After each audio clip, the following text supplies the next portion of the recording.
Olá, esse é o podcast do segundo ano G do Colégio Carlos Gomes. Eu, Emily Estela, juntamente com Daiane de Jesus, Luísa Dias, Nicole, Nathalie, Rafaela do Vale e Vitória Firmino, vamos apresentar sobre a independência mexicana. A independência mexicana foi conquistada através de um processo de contestação à colonização, que envolveu guerra. A luta veio à tona na madrugada do dia 16 de setembro de 1810, quando o padre Miguel passou a liderar o movimento em defesa do México. O povo mexicano, além de ser explorado pelos espanhóis, tinham que seguir as leis da Espanha, feitas sempre para privilegiar a aristocracia de origem espanhola e a corte metropolitana. Foi nesse contexto de injustiças e exploração que o povo mexicano foi à luta em busca da emancipação política. Os ideais iluministas e a Revolução Francesa também foram elementos motivadores desse processo histórico. Depois de quase 3 séculos sob domínio colonial espanhol, os habitantes do vice-reino da Nova Espanha começaram a exigir a independência da sua nação, devido a divergências políticas e religiosas com a coroa. No início do século XIX, esse sentimento ganhou força entre a elite da cidade do México, e depois de algumas tentativas falhadas, a guerra foi declarada na madrugada de 16 de setembro de 1810, pelo padre Miguel Hidalgo y Costilla, na paróquia de Dolores Hidalgo, estado de Guanajuato. Essa declaração ficou conhecida como Grito de Dolores. O conflito prolongou-se por 8 anos e esteve longe de ser um movimento homogêneo. Começou quase que de uma guerra religiosa, sendo liderada por sacerdotes. No entanto, passado pouco tempo, tornou-se uma guerra republicana, tendo o exército realista praticamente posto fim à contenda após um par de anos. A luta independentista passou então a fazer-se sob a forma de uma guerra de guerrilha confinada às montanhas do sul, até que um hábil coronel realista de nome Agustín de Iturbide negociou alianças com quase todas as facções combatentes, incluindo o governo do vice-reino, tendo conseguido a independência de uma forma relativamente pacífica em 27 de setembro de 1821. Ainda que o reconhecimento formal de Espanha só tenha ocorrido em 28 de abril de 1836. Causas internas.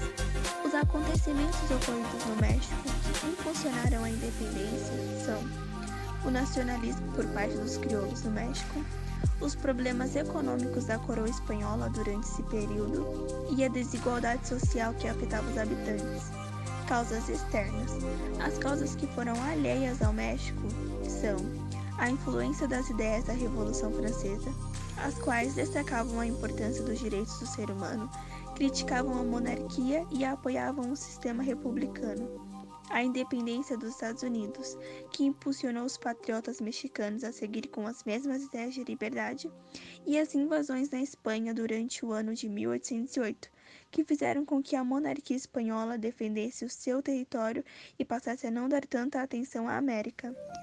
O movimento de independência e seus líderes. O movimento pela independência do México teve início em 1810 e foi liberado em seus primeiros momentos por 2 padres católicos, Miguel Hidalgo e José Maria Morelos.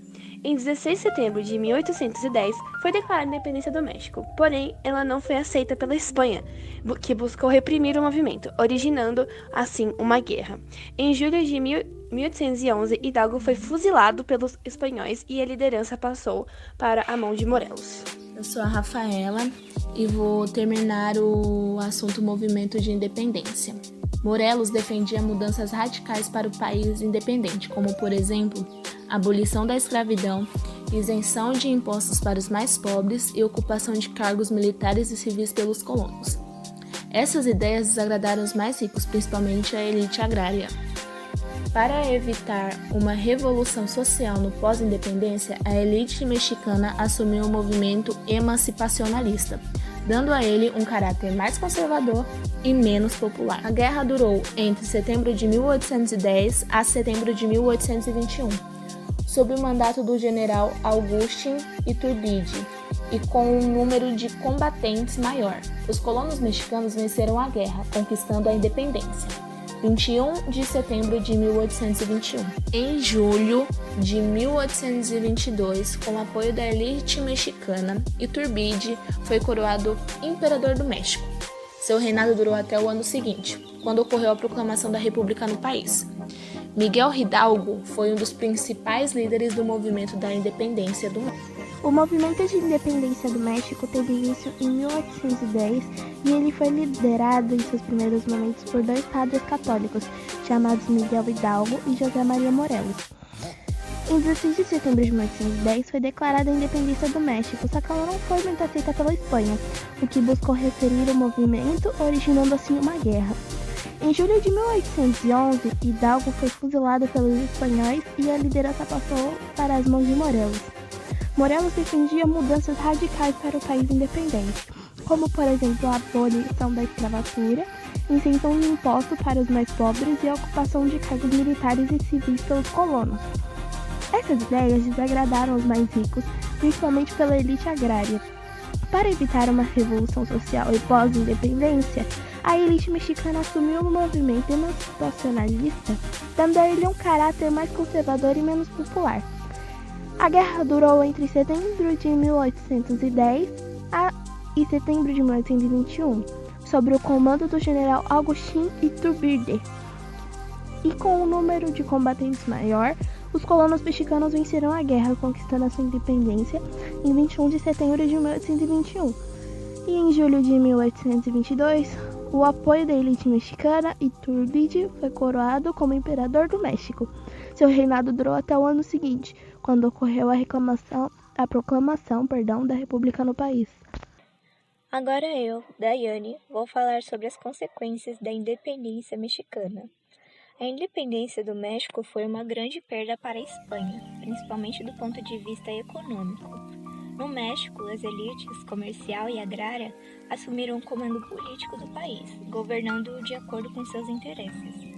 E, embora a escravidão tenha sido abolida em 1829, favorecendo principalmente os indígenas e mestiços, pouca coisa mudou para as camadas mais pobres da sociedade mexicana. Infelizmente, as carências materiais e a falta de participação política efetiva permaneceram para a grande massa de pobres e miseráveis mexicanos, que compunham a maioria da população.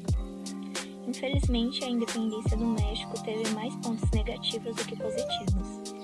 E assim o nosso podcast se encerra. Muito obrigada a todos que participaram e todos que nos escutaram.